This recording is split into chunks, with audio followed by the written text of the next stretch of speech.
Pernah nggak kalian sadar kalau makin ke sini karakter game buatan developer Jepang itu cantiknya makin nauzubillah. Karakter seperti Jill Valentine, Anna Wong, ataupun Tifa Lockhart. Mulai dari bentuk wajah sampai proporsi tubuh mereka. Mereka tuh didesain nyaris mendekati kata sempurna. Tapi bang, karakter kayak Lara Croft dari game Tomb Raider atau Yennefer dari The Witcher 3 kan juga cantik. Tapi itu developer barat kok.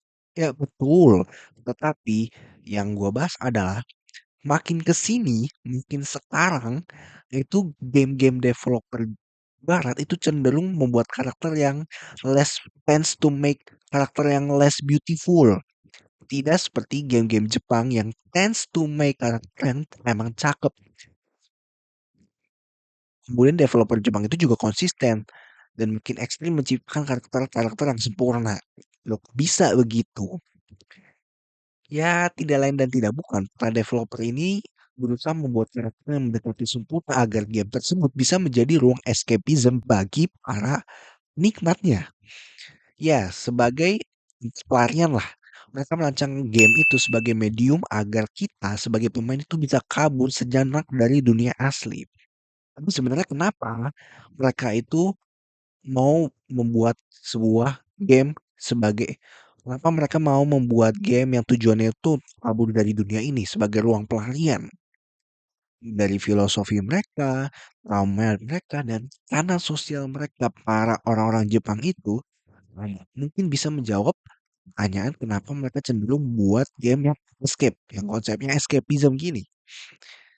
Kita mulai dari yang pertama yaitu filosofi seni. Sejak dahulu seni barat itu emang dipengaruhi oleh budaya dari Yunani dan Romawi yang menekankan realisme. Pokoknya seril mungkin.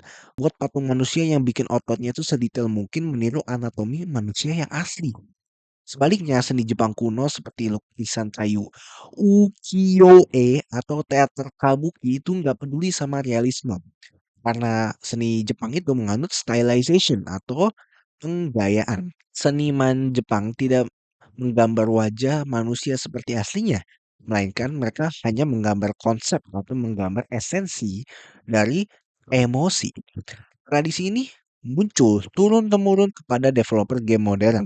Bagi para developer tersebut, karakter adalah kanvas kosong yang dipoles hingga mencapai bentuk yang ideal untuk menyampaikan pesan-pesan tentang apa? Keindahan. Bukan untuk memamerkan pori-pori wajah semendetail itu.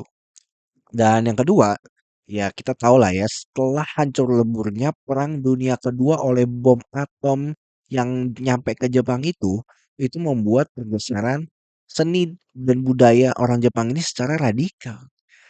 Menurut si Takashi Murakami, dia bilang kalau misalkan ada teori super flat, yaitu budaya imut buat karakter kawaii di anime maupun karakter visual manga-manga pun yang licin tanpa cacat sebenarnya adalah cara masyarakat Jepang untuk meratakan, untuk meredam trauma psikologis mereka. Karakter ini memang sengaja dibuat sempurna dan imut sebagai tameng untuk menutupi mereka dari dunia realita yang rapuh dan mengerikan. Dan yang ketiga, ada alasan karena sosiologis. Karena di Jepang ada budaya di mana perasaan asli tidak boleh terlontar ke publik. Mereka harus memakai topeng yang kita nama topeng itu agar bisa diterima masyarakat. Dan ditambah lagi dengan budaya di Jepang yang bukan di Jepang sih, budaya adat ketimuran yang gak enakan dan sistem kerja yang di sana super-super gila itu bisa membuat masyarakatnya kelelahan secara mental. Makanya dunia game menjadi satu-satunya ruang aman bagi para player, bagi para penikmat.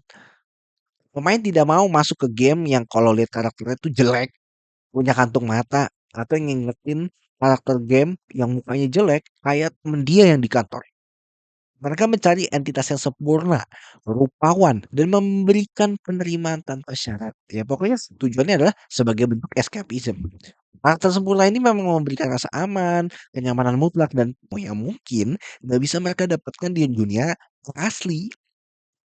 Jadi ya jangan heran kalau misalkan developer game itu akan selalu membuat karakter game yang bertujuan akan membuat game yang tujuannya emang buat tempat buat escape.